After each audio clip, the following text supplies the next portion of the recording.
आज हम भारतीय संविधान की बिल्कुल कह सकते हैं बुनियाद में झांक रहे हैं। हमारे सामने कुछ महत्वपूर्ण कानूनी दस्तावेजों के अंश हैं, एक पूरी समय रेखा है और एक स्टडी गाइड भी। हाँ। इनके जरिए हम संविधान की प्रस्तावना और भारत के संघ और उसके क्षेत्र की जो अवधारणा है उसे समझने की कोशिश करेंगे। बिल्कुल, ये वो दस्तावेज हैं जो बताते हैं कि आज़ादी के समय भारत ने अपने लिए क्या सपने देखे थे और अपनी जमीनी हकीकत मतलब अपनी संरचना को कैसे परिभाषित किया। हाँ, और प्रस्तावना तो समझिए संविधान की आत्मा ही है, उसकी कुंजी। सही कहा। ये उन ऊंचे आदर्शों और आकांक्षाओं को समेटे हुए हैं जिनके लिए अब जानते कितना लंबा स्वतंत्रता संग्राम लड़ा गया था। बिल्कुल। वहीं अनुच्छेद 1 से 4 वो परिभाषित करते हैं कि भारत असल में भौगोलिक और राजनीतिक तौर पर क्या है। अच्छा। तो ये देखना वाकई दिलचस्प होगा कि ये आदर्श और ये ढांचा एक दूसरे से कैसे जुड़े हैं और कैसे काम करते हैं। तो फिर चलिए इस महत्वपूर्ण दस्तावेज की परतों को खोलते हैं, देखते हैं कि संविधान बनाने वालों की सोच क्या थी और फिर समय के साथ अदालतों ने, संशोधनों ने इन शुरुआती विचारों को कैसे आकार दिया है। शुरुआत करते हैं प्रस्तावना से। जैसा कि सर अलादी कृष्णास्वामी अय्यर ने कहा था और हमारे स्रोत भी इस बात पर जोर देते हैं कि प्रस्तावना महज एक परिचय नहीं है। नहीं, बिल्कुल नहीं। बल्कि ये व्यक्त करती है हमने इतने लंबे समय से क्या सोचा या सपना देखा था। मतलब ये उन मुख्य उद्देश्यों को सामने रखती है जिन्हें संविधान हासिल करना चाहता है। बिल्कुल सही कहा आपने। और ये संविधान के स्रोत को भी स्पष्ट करती है, हम भारत के लोग। हाँ, ये बहुत शक्तिशाली वाक्यांश है। हाँ, ये घोषणा के अंतिम संप्रभुता जनता में निहित है और भारत किसी बाहरी ताकत के अधीन नहीं है। प्रस्तावना भारत को एक संप्रभु, समाजवादी, पंथनिरपेक्ष, लोकतांत्रिक गणराज्य बनाने का संकल्प लेती है। अब ये सिर्फ शब्द नहीं है, ये भारत की पहचान की कह सकते हैं आधारशिला है। हाँ, संप्रभु यानी अपने फैसले खुद लेने की आजादी, अंदरूनी भी और बाहरी भी। अच्छा। यहाँ ये ध्यान देना दिलचस्प है, जैसा आपने कहा कि समाजवादी और पंथ निरपेक्ष शब्द मूल प्रस्तावना में नहीं थे, इन्हें बाद में जोड़ा गया, जिस पर हमें भी बात करेंगे। हाँ, और ये प्रस्तावना सभी नागरिकों के लिए कुछ बहुत बुनियादी चीजें सुनिश्चित करने का वादा करती है, जैसे न्याय, सामाजिक, आर्थिक, राजनीतिक, हाँ, स्वतंत्रता, विचार, अभिव्यक्ति, विश्वास, धर्म और उपासना की, बिल्कुल, समता, प्रतिष्ठा और अवसर की, और बंधुता। हाँ, बंधुता, जो व्यक्ति की गरिमा और राष्ट्र की एकता और अखंडता सुनिश्चित करने वाली हो। हमारे दस्तावेज इसे महात्मा गांधी के मेरे सपनों के भारत के विचार से भी जोड़ते हैं। हाँ, जहाँ हर व्यक्ति, चाहे वो कितना भी गरीब क्यों ना हो, महसूस करे कि ये उसका देश है और सभी समुदाय शांति और सद्भाव से रहें। अब यहाँ से एक बहुत ही रोचक कानूनी यात्रा शुरू होती है। हाँ, प्रस्तावना की कानूनी हैसियत पर शुरू में सवाल थे। जैसा कि दस्तावेज बताते हैं, 1960 का जो बेरुबारी संघ मामला था, अच्छा, उसमें सुप्रीम कोर्ट ने कहा कि प्रस्तावना संविधान का हिस्सा नहीं है। अरे हाँ, इसे बस संविधान निर्माताओं के दिमाग को समझने या किसी स्पष्टता को दूर करने के लिए इस्तेमाल किया जा सकता है, लेकिन ये खुद में कोई शक्ति नहीं देती। लेकिन फिर 13 साल बाद 1973 के ऐतिहासिक केशवानंद भारती बनाम केरल राज्य मामले में पूरा पासा पलट गया। हाँ, ये तो हमारे स्रोतों में एक बहुत बड़े मोड़ के रूप में दर्ज है। हाँ, ये एक जबरदस्त एकदम यू टर्न था। केशवानंद भारती में सुप्रीम कोर्ट ने अपने बेरुबारी वाले फैसले को पूरी तरह पलट दिया। अच्छा। कोर्ट ने कहा कि प्रस्तावना न सिर्फ संविधान का अभिन्न अंग है, बल्कि इसका अत्यधिक महत्व है। मुख्य न्यायाधीश सिकरी के शब्दों में कहे तो संविधान को प्रस्तावना में व्यक्त महान और नेक दृष्टि के प्रकाश में ही पढ़ा और समझा जाना चाहिए। वाव। और यहीं से निकला संविधान के मूल ढांचे यानी बेसिक स्ट्रक्चर का वो महत्वपूर्ण सिद्धांत, हाँ, जिसने भारतीय संवैधानिक कानून को हमेशा के लिए बदल दिया। मूल ढांचा, इसे थोड़ा और स्पष्ट करेंगे, इसका मतलब क्या है असल में? हाँ, बिल्कुल।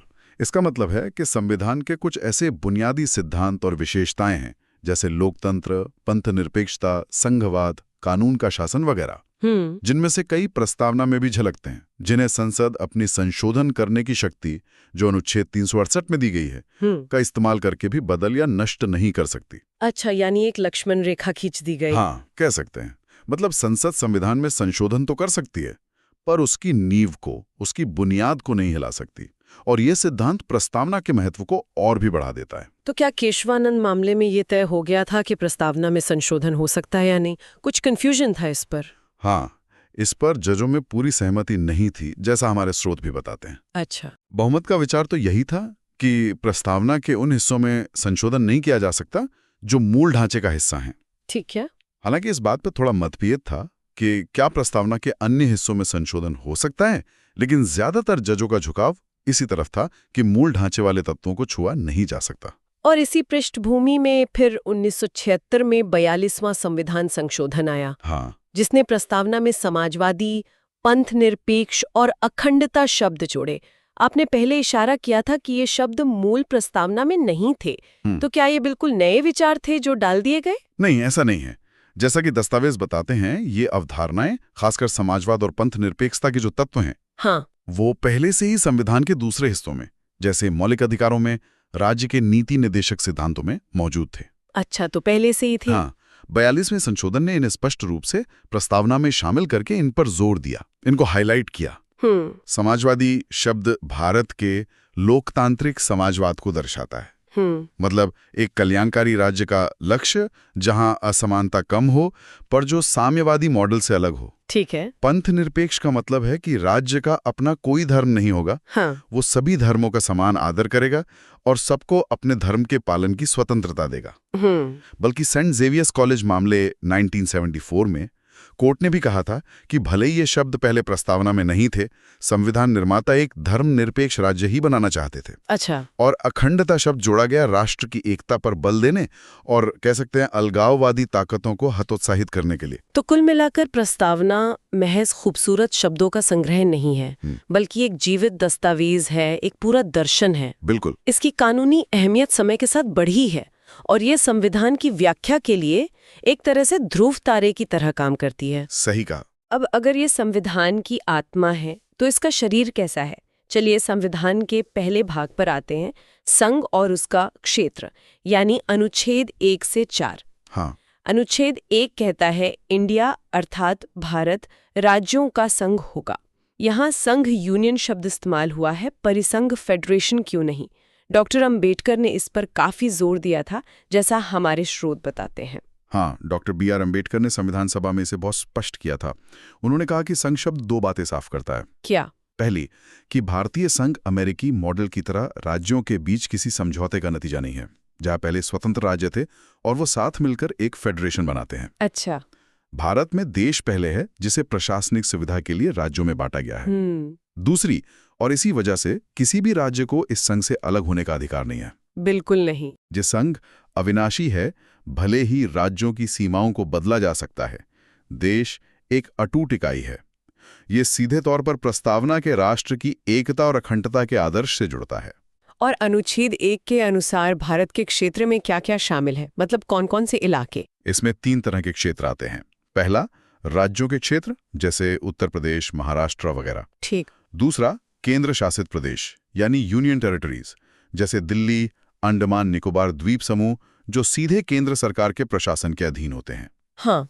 और तीसरा, ऐसे अन्य क्षेत्र जिन्हें भारत सरकार भविष्य में हासिल कर सकती है, मतलब एक्वायर कर सकती है। जैसे युद्ध से, संधि से, खरीद से वगैरह। यहाँ ये जानना भी रोचक है कि 1956 के राज्य पुनर्गठन से पहले राज्यों की श्रेणियां अलग अलग थीं, part A, B, C, D states, जिन्हें बाद में समाप्त कर दिया गया। अच्छा, अब आते हैं अनुच्छेद 2 और 3 पर। ये राज्यों के गठन और पुनर्गठन से जुड़े हैं। इनमें क्या अंतर है और ये संसद को क्या शक्तियां देते हैं? हाँ, देखिए, अनुच्छेद 2 संसद को शक्ति देता है कि वो भारत संघ में नए राज्यों को शामिल करें या स्थापित करें। नए राज्य मतलब? नए राज्य मतलब वो जो पहले से भारत का हिस्सा नहीं थे। जैसे मान लीजिए कोई बाहरी क्षेत्र भारत में मिलाया जाता है और उसे राज्य बनाया जाता है। अच्छा। संसद इसके लिए शर्तें भी तय कर सकती है। ये शक्ति काफी व्यापक है। वहीं अनुच्छेद 3 का संबंध मौजूदा राज्यों के पुनर्गठन से है। अच्छा, जो पहले से हैं। हाँ, जो पहले से भारत का हिस्सा हैं। और ये अनुच्छेद संसद को बहुत बहुत बड़ी शक्ति देता है। क्या क्या कर सकती है संसद? संसद कानून द्वारा किसी राज्य से उसका कुछ हिस्सा अलग करके नया राज्य बना सकती है। 2 या अधिक राज्यों या उनके हिस्सों को मिलाकर नया राज्य बना सकती है। किसी राज्य का क्षेत्र बढ़ा सकती है। घ किसी राज्य का क्षेत्र घटा सकती है, ङ किसी राज्य की सीमाओं में बदलाव कर सकती है और च किसी राज्य का नाम बदल सकती है। अरे बाप रे, मतलब भारत के राज्यों की सीमाएं तो काफी लचीली हैं। हाँ, बहुत लचीली। ये तो सचमुच बहुत बड़ी शक्ति है। क्या इसकी कोई प्रक्रिया है? क्या राज्यों की राय का कोई महत्व है इसमें? ये अक्सर बहस का विषय रहता है, हम सुनते हैं। हाँ, प्रक्रिया जरूर है, पर उसमें केंद्र का पल्ला भारी है। कैसे? ऐसा कोई भी बिल संसद में पेश करने से पहले राष्ट्रपति की सिफारिश जरूरी होती है। ठीक। और अगर बिल किसी राज्य के क्षेत्र, सीमा या नाम को प्रभावित करता है, तो राष्ट्रपति उस बिल को संबंधित राज्य या राज्यों के विधानमंडल के पास उनकी राय जानने के लिए भेजते हैं। इसके लिए एक समय सीमा भी तय होती है। लेकिन यहाँ सबसे महत्वपूर्ण बात यह है, और हमारे स्रोत इस पर जोर देते हैं, कि राज्य विधानमंडल की राय मानना संसद के लिए बाध्यकारी नहीं है। अच्छा, मतलब जरूरी नहीं है मानना? बिल्कुल नहीं। अगर राज्य तय समय में राय नहीं देते या उनकी राय बिल के खिलाफ है, तब भी संसद उस बिल को पास कर सकती है। यहाँ तक कि अगर बिल में बाद में कोई संशोधन होता है, तो उसे दोबारा राज्य के पास भेजने की भी जरूरत नहीं। ये दिखाता है कि भारतीय संघ में केंद्र कितना मजबूत है। हाँ, ये तो है। और सबसे अहम बात, ये सब करने के लिए संसद को सिर्फ साधारण बहुमत यानी सिंपल मेजॉरिटी की जरूरत होती है। संविधान संशोधन नहीं चाहिए? नहीं, संविधान संशोधन की जटिल प्रक्रिया अनुच्छेद 368 वाली, जिसमें विशेष बहुमत चाहिए की जरूरत नहीं है। यानी भारत का राजनीतिक नक्शा बदलना संवैधानिक रूप से काफी आसान बनाया गया है। यहाँ एक बहुत ही अहम सवाल उठता है, जिसका जिक्र हमारे स्रोतों में प्रमुखता से है। क्या अनुच्छेद 3 की इस शक्ति का इस्तेमाल करके संसद भारत का कोई क्षेत्र किसी दूसरे देश को सौंप सकती है? मतलब अपनी जमीन किसी और को दे सकती है? नहीं, ये सवाल सीधे बेरूबारी संघ मामले 1960 में सुप्रीम कोर्ट के सामने आया था। हाँ, आपने बताया था। हाँ, वो मामला 1958 के भारत-पाकिस्तान समझौते से जुड़ा था, जिसके तहत पश्चिम बंगाल का बेरूबारी यूनियन क्षेत्र पाकिस्तान को दिया जाना था। सुप्रीम कोर्ट ने बहुत स्पष्ट रूप से कहा कि अनुच्छेद 3 की शक्ति किसी राज्य का क्षेत्र कम करना का मतलब केवल भारत के भीतर राज्यों का आंतरिक पुनर्समायोजन है, मतलब इंटरनल रीएडजस्टमेंट। अच्छा। इसमें भारत की जमीन किसी विदेशी राज्य को सौंपने की शक्ति शामिल नहीं है। ऐसा करने के लिए, यानी अपना क्षेत्र किसी दूसरे देश को देने के लिए, सरकार को अनुच्छेद 368 के तहत संविधान में संशोधन करना ही होगा। ओके। यही कारण था कि बेरूबारी क्षेत्र को सौंपने के लिए 1960 में 9वां संविधान संशोधन अधिनियम पास करना पड़ा। लेकिन क्या सीमा विवादों को सुलझाने के लिए नियम अलग है? एक मगन भाई बनाम भारत संघ मामले का जिक्र भी मिलता है। हाँ, ये एक बारीक लेकिन महत्वपूर्ण अंतर है। मगन भाई मामले में सुप्रीम कोर्ट ने स्पष्ट किया कि अगर दो देशों के बीच सिर्फ सीमा का निर्धारण हो रहा है, मतलब डिमार्केशन, या किसी विवादित सीमा का निपटारा किया जा रहा है, हाँ? खासकर किसी अंतर्राष्ट्रीय न्यायाधिकरण ट्रिब्यूनल के फैसले के तहत, तो ये क्षेत्र सौंपना सेशन नहीं माना जाएगा। अच्छा। इसे केवल पहले से मौजूद अनिश्चित सीमा को स्पष्ट करना माना जाएगा। अच्छा। ऐसे सीमा विवाद निपटारे को लागू करने के लिए संविधान संशोधन की जरूरत नहीं है। इसे सरकार अपनी कार्यकारी शक्ति, एग्जीक्यूटिव पावर के तहत कर सकती है। अच्छा, तो ये फर्क है। हाँ, तो क्षेत्र सौंपना और सीमा विवाद सुलझाना, इन दोनों के लिए अलग अलग संवैधानिक प्रक्रियाएं हैं। तो अगर हम इन सब को जोड़कर देखें, तो प्रस्तावना में जो राष्ट्र की एकता और अखंडता का आदर्श है, हाँ, वो अनुच्छेद 1 में अविनाशी संघ की अवधारणा में ठोस रूप लेता है, जहां राज्यों को अलग होने की इजाजत नहीं। बिल्कुल। और अनुच्छेद 3 जो संसद को राज्यों के पुनर्गठन की इतनी व्यापक शक्ति देता है, वो राष्ट्रीय एकता और प्रशासनिक सुविधा को क्षेत्रीय पहचानों और आकांक्षाओं के साथ संतुलित करने का एक संवैधानिक प्रयास दिखाता है। हालांकि ये संतुलन स्पष्ट रूप से केंद्र को ज्यादा शक्ति देता है। तो कह सकते हैं कि प्रस्तावना वो दृष्टि है, वो लक्ष्य है। हाँ। और अनुच्छेद 1 से 4 उस दृष्टि को जमीन पर उतारने वाली संरचनात्मक नींव है, जो भारत की भौगोलिक और राजनीतिक इकाई को आकार देते हैं। तो इस पूरी चर्चा से मुख्य बातें क्या निकल कर आती हैं? हमने देखा कि प्रस्तावना भारतीय संविधान की आत्मा है, उसके बुनियादी मूल्यों और लक्ष्यों का घोषणा पत्र है। इसकी कानूनी हैसियत बेरूबारी मामले में लगभग 0 से शुरू होकर केशवानंद भारती मामले में शिखर तक पहुंची। हाँ, बिल्कुल। जिसने न केवल इसे संविधान का अभिन्न अंग माना, बल्कि मूल ढांचे के जरिए संसद की संशोधन शक्ति पर एक महत्वपूर्ण सीमा भी लगाई। हमने ये भी समझा कि अनुच्छेद 1 के तहत भारत एक अविनाशी संघ है, राज्यों का संघ, जहां राज्यों को अलग होने का अधिकार नहीं है, जो राष्ट्र की अखंडता को मजबूत करता है। हाँ। वहीं अनुच्छेद 3 संसद को राज्यों की सीमाओं, क्षेत्रों और नामों को बदलने की जबरदस्त शक्ति देता है, जिसके लिए राज्यों की सहमति बाध्यकारी नहीं है और केवल साधारण बहुमत काफी है। लेकिन ये शक्ति देश की सीमा के अंदर ही लागू होती है।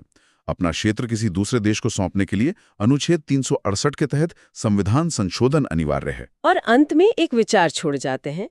जैसा कि हमने देखा, अनुच्छेद 3 राज्यों के पुनर्गठन में संसद को काफी लचीलापन देता है। ये प्रशासनिक सुविधा और बदलती जरूरतों के लिहाज से शायद जरूरी भी हो सकता है। लेकिन जब राज्यों की सीमाओं को बदलने की प्रक्रिया में उनकी अपनी राय या इच्छा को अनदेखा किया जा सकता है, तो क्या ये स्थिति प्रस्तावना में उल्लिखित बंधुत्व यानी भाईचारे और राष्ट्र की एकता और अखंडता की जो गहरी भावना है, उस पे कोई असर डालती है? ये एक सोचने वाली बात है। क्या ये अत्यधिक लचीलापन जो केंद्र को इतना शक्तिशाली बनाता है, लंबी अवधि में वास्तव में संघ को मजबूत करता है, या ये केंद्र और राज्यों के बीच कभी-कभी तनाव या कह सकते हैं असुरक्षा का कारण भी बन सकता है? इस पर सोचा जा सकता है।